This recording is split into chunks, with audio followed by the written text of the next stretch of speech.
Hello, നമുക്ക് അടുത്ത പാർട്ടിലേക്ക് പോയാലോ? കുറേ നേരം കഴിഞ്ഞ അപ്പു ബെഡിൽ എഴുന്നേറ്റിരുന്ന നീലനെ എത്തി നോക്കി. അവൻ ഉറങ്ങിയെന്ന് മനസ്സിലായതും അവൾ ബെഡിൽ നിന്നിറങ്ങി അവൻ തിരിഞ്ഞു കിടക്കുന്ന ഭാഗത്തേക്ക് വന്ന് കിടന്നു. ശേഷം അവൻ്റെ നെഞ്ചിലേക്ക് മുഖം ചേർത്ത് അവനെ ചുറ്റിപ്പിടിച്ചു. എന്നോട് മിണ്ടാത്തവരെന്തിനാ എന്നെ കെട്ടിപ്പിടിക്കണേ? നീലൻ്റെ ശബ്ദം കേട്ട് അപ്പു ഒന്ന് ഞെട്ടി. വെറുതെ ആയതല്ലല്ലോ, അങ്ങനെ ഓരോന്ന് പറഞ്ഞിട്ടല്ലേ.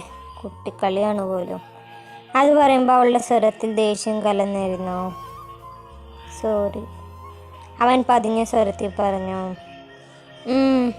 ഈ ഒരു തവണത്തേക്ക് മാത്രം ഞാൻ ക്ഷമിച്ചു. എന്നാ എൻ്റെ കുട്ടി ഉറങ്ങിക്കോ. നീലൻ അവളുടെ നെറുകയിൽ തള്ളോടി. അപ്പു പതിയെ ഉറങ്ങി. അന്നത്തെ രാത്രി നീലനും മനസ്സിലോരോന്ന് തീരുമാനിച്ചുറപ്പിച്ചു. പിറ്റേ ദിവസം രാവിലെ അപ്പനെയും കുട്ടി നീലൻ ഹോസ്പിറ്റലിലേക്ക് പോയി. പോകുന്ന വഴി ഫുഡും വാങ്ങിയിട്ടാണ് പോയത്. അപ്പു നീലനും വന്നത് അമ്മയും അച്ഛനും വീട്ടിലേക്ക് പോയി. അരുണിനോട് വീട്ടിൽ പോയി കുറച്ച് റെസ്റ്റ് എടുത്തിട്ട് വന്നാൽ മതിയെന്ന് പറഞ്ഞിട്ടും അവൻ ആരതിയും കുഞ്ഞിനെ വിട്ടു പോകാൻ കൂട്ടാക്കിയതേയില്ല. ഉച്ചയായപ്പോൾ കുഞ്ഞിനെ കാണാൻ ഭാനുമ്മയും വന്നിരുന്നു. എമ്മയെ നോക്കാൻ ഉള്ളതിനാൽ അവർ അധികം നേരമൊന്നും നിന്നില്ല. വൈകുന്നേരത്തോടു കൂടെ നീലനും അപ്പും വീട്ടിലേക്ക് തിരിച്ചു. വീട്ടിൽ വന്ന് കുറച്ച് ഫ്രഷായി നീലൻ വീണ്ടും പുറത്തേക്ക് പോയി. എന്നാൽ ഞാൻ ഇറങ്ങാം, നല്ല ഇടിമഴ വരുന്നുണ്ട്, അവളവിടെ ഒറ്റയ്ക്കാ, നീലൻ പറഞ്ഞ് ക്ലബിൽ നിന്ന് ഇറങ്ങി. വീടെത്തുന്നതിന് മുമ്പേ ചെറുതായി മഴ ചാറാൻ തുടങ്ങിയിരുന്നു. ഗേറ്റ് കടന്നു വന്നതും വണ്ടിയുടെ ലൈറ്റിൻ്റെ വെളിച്ചത്തിൽ മുറ്റത്ത് നിന്ന് അകത്തേക്ക് കയറുന്ന അപ്പുവിനെ കണ്ടിരുന്നു. നീലൻ പുറത്തേക്ക് പോയതും കുളിച്ച് രാത്രിയിലേക്കുള്ള ചോറ് അടപ്പത്ത് വെച്ച് അപ്പു ഉറങ്ങാൻ കിടന്നിരുന്നു. പിന്നീട് ഇടിവെട്ടുന്ന ശബ്ദം കേട്ടാണ് അവൾ ഉണർന്നത്. സമയം 7 മണി കഴിഞ്ഞിരുന്നു. മുറ്റത്ത് രാവിലെ അലക്കിയിട്ട തുണികൾ ഓർമ്മ വന്നതും അവൾ വേഗം മുറ്റത്തേക്ക് ഇറങ്ങി. മഴ ചെറുതായി ചാടാൻ തുടങ്ങിയിരുന്നു. അപ്പോഴേക്കും അവൾ വേഗം തുണികൾ വാരിക്കൂട്ടി അകത്തേക്ക് ഓടി. തുണികളെല്ലാം ടേബിളിലേക്ക് വെച്ച് അവൾ തിരിഞ്ഞതും ഡോറിനരികിൽ ദേഷ്യത്തിൽ നിൽക്കാണ് നീലൻ. നിനക്കെന്താടി വട്ടുണ്ട് ഈ മഴയത്ത് ഡ്രസ്സ് എടുക്കാൻ പോവാൻ? കയ്യിലെ വണ്ടിയുടെ കീ ടേബിളിലേക്ക് ഇട്ടവൻ ചോദിച്ചു. പിന്നെ ഈ ഡ്രസ്സുകൾ ഞാൻ നീ വന്ന് ഉണക്കി തരും, ഇതൊക്കെ ഇടുപ്പി കൈവത്തി നിന്ന് അപ്പു ചോദിച്ചു. അവൻ പ്ലിങ്ങി. അല്ലെങ്കിൽ നിനക്കിപ്പോൾ ഇത്തിരി തർക്കുത്തരം കൂടിയിട്ടുണ്ട്, മര്യാദയ്ക്ക് തല തോർത്താൻ നോക്ക്. അപ്പുവിനോട് പറഞ്ഞ് ജയിക്കാൻ കഴിയില്ല എന്ന് അറിയാവുന്നതുകൊണ്ട് നീലൻ വേഗം കുളിക്കാൻ ബാത്റൂമിലേക്ക് കയറി. നീലൻ കുളി കഴിഞ്ഞ് ഇറങ്ങുമ്പോൾ റൂമിൽ അപ്പു ഉണ്ടായിരുന്നില്ല. അവൻ ഡ്രസ്സ് മാറ്റി വേഗം അടുക്കളയിലേക്ക് വന്നു. അപ്പു അവിടെ അടുപ്പിലിരിക്കുന്ന ചോറിൻ്റെ വേവ് നോക്കാണ്. അതുകണ്ട് നീലൻ അവളുടെ അരികിലേക്കായി വന്നു. മഴ കൊണ്ട് തല തോർത്തെങ്കിൽ അവളുടെ പുറത്തും കഴുത്തിലും വെള്ളത്തുള്ളികൾ പറ്റി പിടിച്ചിരിക്കുന്നുണ്ട്. അതുകൊണ്ട് നീലൻ ഒന്ന് ഉമിനീരിറക്കി. അമ്മേ! അപ്പു പെട്ടെന്ന് തിരിഞ്ഞതും പ്രതീക്ഷിക്കാതെ പിന്നിൽ നീലനെ കണ്ടും പേടിച്ചു പോയിരുന്നു. എന്നാൽ അതേസമയം നീലൻ അവളെ തന്നെ ഉറ്റുനോക്കുമായിരുന്നു. കുറച്ചു നേരമായി അടുപ്പിനരികിൽ നിന്നുകൊണ്ട് മുഖം ചെറുതായി ഉയർത്തിട്ടുണ്ട്. എന്താ നീല? അവൻ്റെ നോട്ടം കണ്ട് അപ്പു നെറ്റി ചുളിച്ചു. അവൻ തൻ്റെ കൈകൾ അവളുടെ ഇരു കവളിലും ചേർത്ത് വെച്ച് ചുണ്ടിലേക്ക് തന്നെ ചുണ്ടുകൾ ചേർത്തു. അവൾ ഒട്ടും പ്രതീക്ഷിക്കാത്തതിനാൽ പെട്ടെന്ന് വിറച്ചു പോയിരുന്നു. അത് മനസ്സിലാക്കി നീലൻ അവളിൽ നിന്ന് അകന്നു മാറി. എനിക്ക് നിന്നോട് ഒരുപാട് ഇഷ്ടം തോന്നുന്ന പെണ്ണെ. ഇഷ്ടം എന്ന് പറഞ്ഞാൽ അത്രയ്ക്ക് ഇഷ്ടം. അത് പറഞ്ഞ നീലൻ അവളെ ഇരു കൈകൾ കൊണ്ട് ഉയർത്തിയെടുത്ത് റൂമിലേക്ക് വന്നു. അവളെ ബെഡിൽ കിടത്തിയ ശേഷം അവൻ പോയി ഡോറ് ലോക്ക് ചെയ്തു വന്നു. അവൻ ഷർട്ട് ഊരി അവളിലേക്ക് അമർന്നത് അപ്പു ഒന്ന് ഉയർന്നു പോങ്ങി. ഞാൻ എൻ്റെ കുഞ്ഞിൻ്റെ ആഗ്രഹം സാഹിത്യകാരൻ പോവാട്ടാ, അവളുടെ കാതിലായി പറഞ്ഞ ശേഷം നീലൻ അവളുടെ കഴുത്തിലേക്ക് മുഖം ചേർത്തു. നീല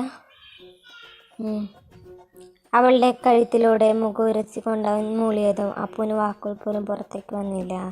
നീലൻ അല്പം ഉയർന്ന് അവളുടെ കണ്ണിലേക്കായി നോക്കി. എന്താടാ? മറുപടിയായി അവളൊന്നുമില്ലെന്ന് തലയാട്ടിയതും നീലൻ തൻ്റെ ചുണ്ടുകളിൽ അവളിലേക്ക് ചേർത്തു. നീലൻ ശ്വാസം ആഞ്ഞു വലിച്ച് ബെഡിലേക്ക് കിടന്നു. ഇരുവരുടെയും ശ്വാസനിശ്വാസത്തിൻ്റെ ശബ്ദം മാത്രം കുറച്ചു നേരം മുറിയിൽ പ്രതിധ്വനിച്ചു. ശ്വാസഗതി ഒന്ന് നേരെയായത് നീലൻ അവളെ തന്നെ തല തിരിച്ചു നോക്കി. എന്തിനടി ചിരിക്കണേ? ഒന്നുമില്ല. വെറുതെ ചിരിക്കാതെ കാര്യം പറ. ഇത്ര നാളായിട്ടും ബ്രീത്തിങ് കപ്പാസിറ്റി തീരെയില്ല അല്ലേ? ഓ, പിന്നെ പറയുന്ന ആൾക്കിപ്പോൾ നല്ല കപ്പാസിറ്റി ആണല്ലോ. എൻ്റെ കഷ്ടപ്പാട് പറഞ്ഞാൽ നിനക്ക് മനസ്സിലാവില്ല. നീലൻ ഒന്നുകൂടെ ശ്വാസം വലിച്ചതും അടുത്ത നിമിഷം അപ്പു അവന് മുകളിലായി ഇരുന്ന് കൈകുത്തി നിന്നിരുന്നു. അപ്പോഴത്തെ നീലൻ്റെ മുഖഭാവം കണ്ട് അപ്പുവിന് ശരിക്കും ചിരി വന്നു. അവൾ ഒന്ന് കുനിഞ്ഞ് നീലൻ്റെ ചുണ്ടിലേക്ക് ചേർന്നു. അവളുടെ സ്പർശനമേറ്റ നീലൻ പതിയെ കണ്ണുകൾ അടച്ചു. അവൻ്റെ ഇരു കണ്ണുകൾ അവളുടെ ഇടുപ്പിൽ മുറുകി.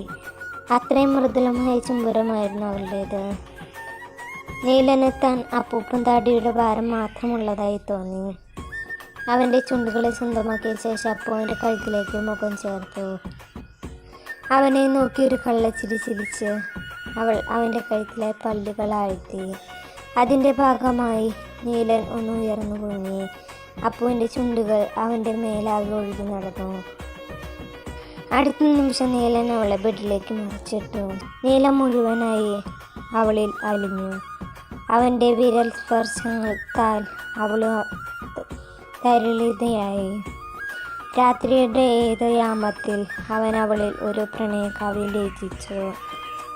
അന്നത്തെ രാവ് മുഴുവൻ അവർ ഇരുവരും ഒരു മെയ്യും മനസ്സുമായി ആ 4 ചുവരുകൾക്കുള്ളിൽ തങ്ങളുടെ പ്രണയലോകം തീർത്തു.